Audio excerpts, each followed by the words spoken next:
భారతీయ జనతా యువమోర్చా నగర స్థాయి నుంచి జాతీయ స్థాయి వరకు కూడా అనేక బాధ్యతలు నిర్వహించి భారతీయ జనతా పార్టీలో అనేక బాధ్యతలతో పాటు హైదరాబాద్ సిటీ అధ్యక్షునిగా అనేక పోరాటాలు నిర్వహించి భారతీయ జనతా పార్టీ రాష్ట్ర ప్రధాన కార్యదర్శితో పాటు జాతీయ స్థాయి వరకు అనేక బాధ్యతలు నిర్వహించి కమిట్మెంట్తో కష్టపడి పనిచేసేటువంటి కార్యకర్త ఎన్ రామచంద్రరావు గారు.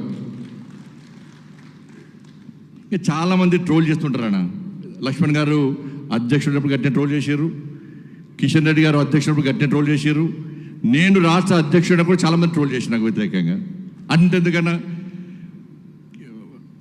నరేంద్ర మోడీ గారు ప్రధానమంత్రి అయిన తర్వాత కూడా ఈ దేశంలో ఒక ఛాయవాలా ఛాయ అమ్ముకునే వ్యక్తిని ప్రధానమంత్రి చేసిరని చెప్పి ట్రోల్ చేసిన వాళ్ళు అడ్రస్లో కూడా మీరు అందరూ కూడా ఆ పార్టీలే కాలగర్భంలో కలిసిపోయిన అందరూ కూడా.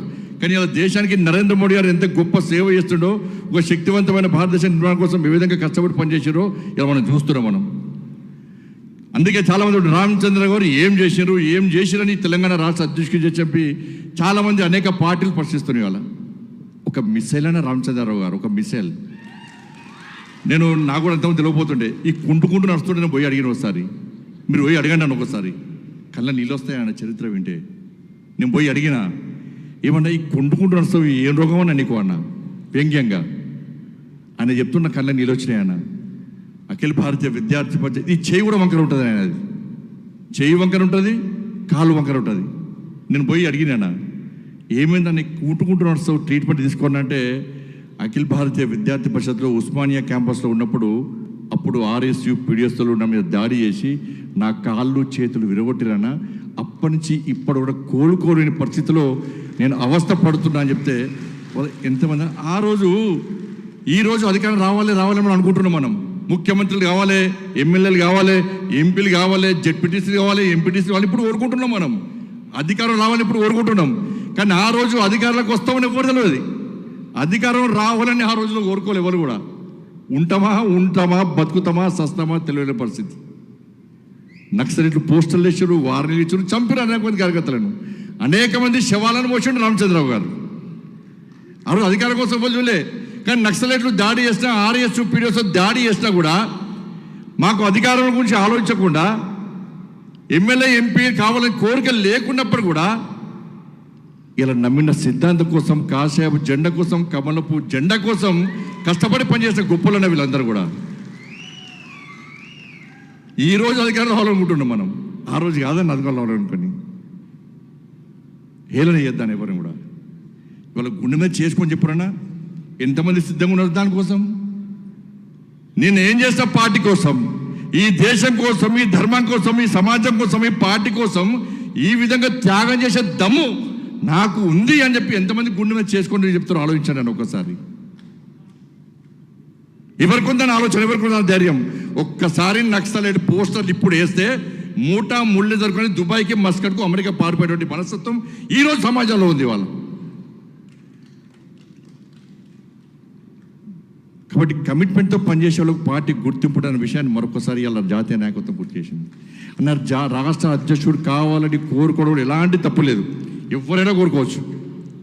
కావాల్సిన బాధ్యత కూడా ఉంది, ఎవరైనా కావచ్చు, ఏమి ఇబ్బంది లేదు. బాధ్యత అదే, అవకాశం. ఎవరికైనా స్వార్థం ఎవరికి, నేను రాష్ట్ర అధ్యక్షుడిని కావాలి, నేను తెలంగాణ రాష్ట్రంలో భారతీయ జనతా పార్టీ అధికారం తీసుకోవాలని ఆలోచన అందరికీ ఉంటుంది. అధ్యక్షుడిగా కావాలనుకున్న అందరూ కూడా అదే ఆలోచన ఉంటుంది. స్వార్థం ఎవరికి ఉండదు. కానీ అవకాశం ఎవరికొరికి వస్తుంది. అవకాశం వచ్చినప్పుడు ఒక జాతీయ పార్టీ ఒక నిర్ణయం తీసుకున్నప్పుడు కమిట్మెంట్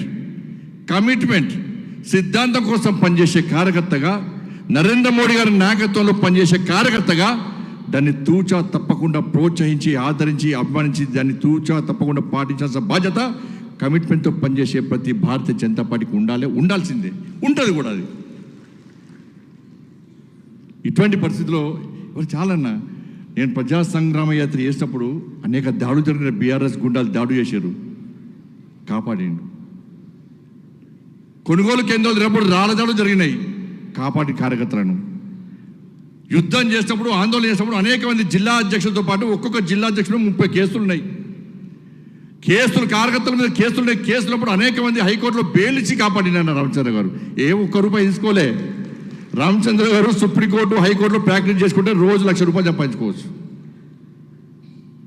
అనేక మంది కార్యకర్తలను కాపాడినటువంటి మనస్తత్వం వారు. చివరకు నన్నూరు బీఆర్ఎస్ పార్టీ జైలుకు అంతా కూడా నాకు హైకోర్టు కరీంనగర్ జిల్లాలో బెయిల్ రాకుంటే హైకోర్టు ద్వారా బెయిల్ ఇప్పించి నన్ను బయటకు వచ్చిన వ్యక్తి రామచంద్రరావు గారు. ఇటువంటి ఆలోచనతో ముందుకు సాగేటువంటి కార్యకర్తలకు ఎప్పుడు ప్రోత్సాహం ఉంటుంది. వీళ్ళే కాదు, చాలామంది ఉన్న నాయకులు, చాలామంది కూడా అప్పటి నుంచి ఇప్పటి కూడా సిద్ధాంతం కోసం పనిచేస్తున్నారు. అనేక ఒడిదొడులు ఎదుర్కొని ప్రాణాలు పోతే అని తెలిసి కూడా ఈ నమ్మిన సిద్ధాంతం కోసం పనిచేసేటువంటి కమిట్మెంట్ గల కార్యకర్తల నాయకులు ఇవాళ వేదిక మీద ఉన్నారు, వేదిక కింద కూడా ఉన్నారు. ఇటువంటి నాయకులను కూడా ప్రోత్సహించాలి, అందరినీ ప్రోత్సహించాలి. పార్టీలో చేరినప్పుడు కూడా సిద్ధాంతాన్ని నమ్ముకొని మనం ముందుకు పోవాల్సిన అవసరం ఉంది. ఇటువంటి పరిస్థితుల్లో మనం అందరం కూడా గ్రామ స్థాయిలో కార్యకర్తలందరూ కూడా వాస్తవ విషయాలను గ్రహించి మనం జాతీయ నాయకత్వం తీసుకున్న నిర్ణయాన్ని కమిట్మెంట్తో కష్టపడి మన లక్ష్యం ఈ తెలంగాణ రాష్ట్రంలో మోడీ రాజ్యం, రామరాజ్యం రావాల్సిందే, గొల్లకొండ కిల్ల మీద కాసేపు జెండా ఎగరాల్సిందే. ఆ లక్ష్యం అనేది, ఆ ధ్యేయం అనేది, ఆ సంకల్పం అనేది, దానికోసం మాత్రమే పనిచేయాలి. అధికారం కోసం అధికారం ఉండలేను. ఈ తెలంగాణ రాష్ట్రంలో పేదలకు న్యాయం జరగాలంటే, ఈ తెలంగాణ రాష్ట్రంలో భారతీయ జనతా పార్టీ కార్యకర్తలకు న్యాయం జరగాలంటే, ఈ తెలంగాణ రాష్ట్రంలో భారతీయ జనతా పార్టీ అధికారం రావాలని చెప్పి మనం కోరుకుంటాం కాదు కన్నా.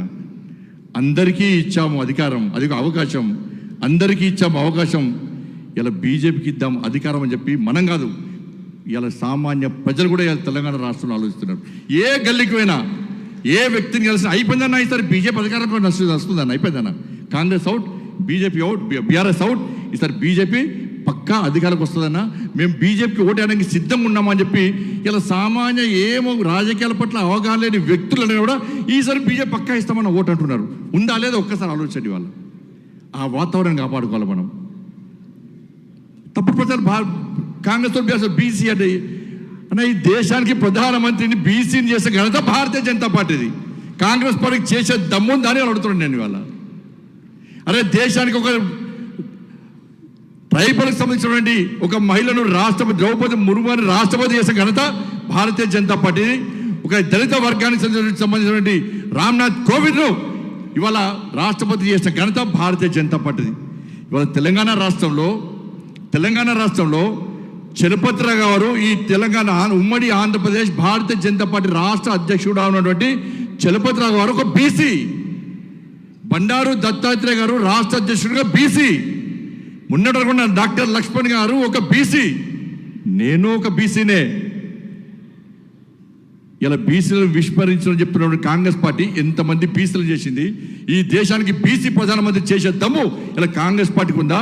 ఇవాళ దళితుని ముఖ్యమంత్రి చేస్తా, కాలు నరుక్కుంటా, మూతి నరుక్కుంటా, ముక్కు నరుక్కుంటా అన్నటువంటి కేసీఆర్ ఇవాళ అధికారంలోకి వచ్చిన తర్వాత దళితుని ముఖ్యమంత్రి చేసిండా? దళితుల్లో ముఖ్యమంత్రి అయ్యే అర్హత లేదా అని చెప్పి ఇలా బీఆర్ఎస్ పార్టీ సమాధానం చెప్పాల్సిన అవసరం ఉంది. దళితులు ముఖ్యమంత్రి చేస్తారని మోసం చేసే పార్టీ బీఆర్ఎస్ పార్టీ. చెప్తే సవాల్ చేస్తున్న బీఆర్ఎస్ పార్టీకి, మీరు అధికారంకి వస్తే మా నరేంద్ర మోడీ గారు తెలంగాణ రాష్ట్రానికి వచ్చి తెలంగాణ గడ్డ మీదకి అనౌన్స్ చేసిపోయాడు. భారతీయ జనతా పార్టీ తెలంగాణ రాష్ట్రంలో అధికారానికి వస్తే ఒక బీసీని ముఖ్యమంత్రి చేస్తామని చెప్పి ధైర్యంగా ప్రకటించిన పార్టీ భారతీయ జనతా పార్టీ. ఇలా నేను సవాల్ చేస్తున్నా బీఆర్ఎస్ పార్టీని. ఇలా బీఆర్ఎస్ పార్టీ హయాంలో మొత్తం స్కామ్లే. నిన్నగాక మొన్న అమిత్ షా గారు నిజామాబాద్ ఇందూరుకు వచ్చి ఇలా కాళేశ్వరం ఏటీఎంగా మార్చుకొని కేసీఆర్ కుటుంబం ఏ విధంగా దోసుకుందో స్పష్టం చేశారు. ఫోన్ ట్యాపింగ్ అన్ని కేసులు ఉన్నాయి, కానీ ఏ ఒక్క కేసులో కనీసం కేసీఆర్ కుటుంబాన్ని టచ్ చేసి అరెస్ట్ చేసే సాహసం ఇలా కాంగ్రెస్ పార్టీ చేస్తలేదంటే ఈ రెండు పార్టీల లోపల అండర్స్టాండింగ్ లోపాయకార ఒప్పందం కుదిరింది. నువ్వు కొట్టినట్టు అయ్యి నన్ను ఏడ్చినట్టు చేస్తా, మనం కలిసి మీరు దోసుకున్నారు, ఇప్పుడు మేము దోసుకుంటాం, మీ మీద కేసులున్నాయి, మా మీద కేసులు వద్దని చెప్పి అలా అండర్స్టాండింగ్ లోపాయకార ఒప్పందం కూర్చుకొని ముందుకు సాగుతున్న సందర్భాన్ని ఇవాళ తెలంగాణ సమాజం గుర్తించింది, గ్రహించింది, గమనిస్తుంది కూడా.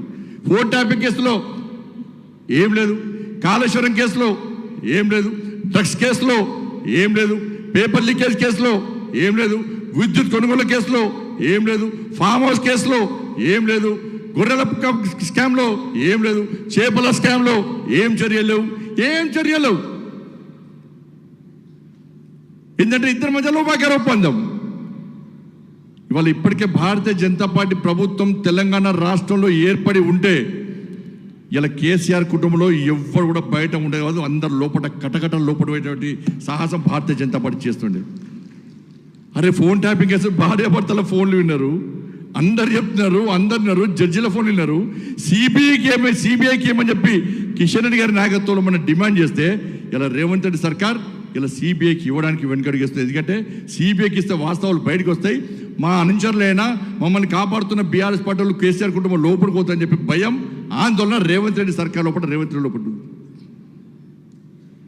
ఇవాళ వాళ్ళ పరిస్థితి అయితే ఇవాళ 6 గ్యారెంటీ నుంచి ప్రజల దృష్టి మళ్లించడానికి ఇలా కాంగ్రెస్ పార్టీ ప్రభుత్వం దీన్ని ఒక జగన్నాటకంగా మార్చి మన దృష్టి మళ్లించే ప్రయత్నిస్తున్నారు. 2,500 రూపాయలు ఇస్తున్నారు, 4 420 హామీలు ఇచ్చారు, 6 గ్యారెంటీ ఇచ్చారు, ప్రజలను నమ్మించి మోసం చేశారు. 2,500 రూపాయలు ఇస్తున్నారు, అది పోయింది. 4,000 రూపాయలు, 2,500 రూపాయలు మహిళలకు ఇస్తున్నారు ఇవ్వలే. 4,000 రూపాయలు ఆసరా పెన్షన్ ఇస్తారని ఇవ్వలే. నిరుద్యోగ వృత్తి 4,000 ఇస్తున్నారు ఇవ్వలే. రైతు భరోసా ఇస్తా అని చెప్పి సంవత్సరాన్ని రెగ్గొట్టారు. ఇంకొక రైతుకు 21,000 రూపాయలు ఎకరానికి బాకీ ఉన్నారు, అది ఇస్తలేరు. 14 పంటలకు బోనస్ ఇస్తా అని చెప్పి 2 పంటలు 3 పంటలకు ఇస్తున్నారు. నిరుద్యోగ వృత్తి ఇస్తున్నారు, అది ఇయ్యలే. మహిళలకు తులం బంగారం ఇస్తున్నారు, అది ఇయ్యలే. రైతు బీమా చేస్తున్నారు, అది చేయలే.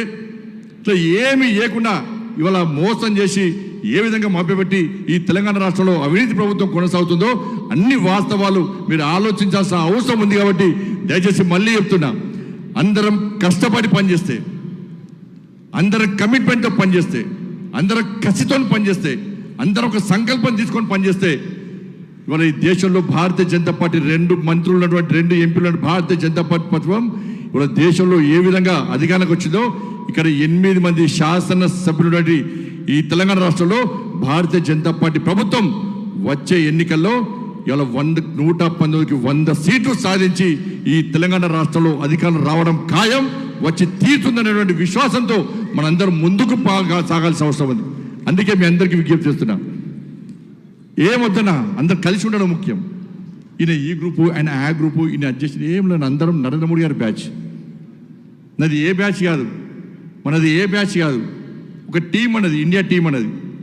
మన టీంకి నాయకుడు, ఏకైక నాయకుడు నరేంద్ర మోడీ గారు, మన కెప్టెన్. ఆయన నాయకత్వంలో ఈ కమలపు జెండా కింద, ఈ కాషాయపు జెండా నీడలో ఇవాళ ఈ తెలంగాణ రాష్ట్రంలో రామరాజ్యాన్ని స్థాపించాల్సిన అవసరం ఉంది, రామరాజ్యాన్ని నిర్మించాల్సిన అవసరం ఉంది. కాబట్టి ఆ దిశగా అందరం పనిచేయాల్సిన అవసరం ఉంది. స్థానిక ఎన్నికల్లో కానీ ఇవాళ జుబ్లీస్ ఎన్నికలు వచ్చినాయి. ఇవాళ జుబ్లీస్ ఎన్నిక శాసన మండలి ఎన్నికలు జరిగినాయి కరీంనగర్లో. కరీంనగర్, నిజామాబాద్, ఆదిలాబాద్, మెదక్. ఇవాళ కిషన్ రెడ్డి గారు మేము అందరం కష్టపడి పనిచేసి మీరు అందరూ అనుకుంటున్నారు. కానీ గ్రౌండ్కు ప్రిపేర్ చేసిన వ్యక్తి రామచంద్రరావు గారు. ఈ గ్రౌండ్ ప్రిపేర్ చేసిన వ్యక్తి రామచంద్రరావు. ఇంతకుముందు డీకేఆర్ చెప్పినట్టు మా పాలమూరు శాసన మండలి ఎన్నికలు కూడా గ్రౌండ్ ప్రిపేర్ చేసింది రామచంద్రరావు గారు. ఇలా సభ్యత్వం ఇన్ఛార్జ్గా ఉండి డ్రైవింగ్ బౌల్ కష్టపడే వ్యక్తి రామచంద్రరావు గారు. కానీ అన్ని కష్టపడే ఆలోచన ఉంది. కానీ ఒక్క రాష్ట్ర అధ్యక్షుడే పనిచేయడు. రాష్ట్ర అధ్యక్షుడు అయిన కథ మన పని అయిపోయింది కాదు. ఆ రాష్ట్ర అధ్యక్షుడి నేతృత్వంలో మనందరం కూడా కష్టపడి పనిచేయాల్సిన అవసరం ఉంది. కాబట్టి ఇవాళ నిజమైనటువంటి కార్యకర్తలుగా మనందరం కూడా గ్రామ స్థాయి వరకు ఈ సందేశం పోవాల్సిన అవసరం ఉంది, ఈ సమాచారం పోవాల్సిన అవసరం ఉంది. ఒక మంచి సంకేతాలు ఇలా గ్రౌండ్ స్థాయి చివరి వరకు కూడా పోవాల్సిన అవసరం ఉంది. కాబట్టి ఈ తెలంగాణ రాష్ట్రంలో ఎన్ రామచంద్ర గారి నేతృత్వంలో ప్రతి భారతీయ జనతా పార్టీ కార్యకర్త బీఆర్ఎస్ కాంగ్రెస్ ట్రాప్లో దయచేసి పడకండి.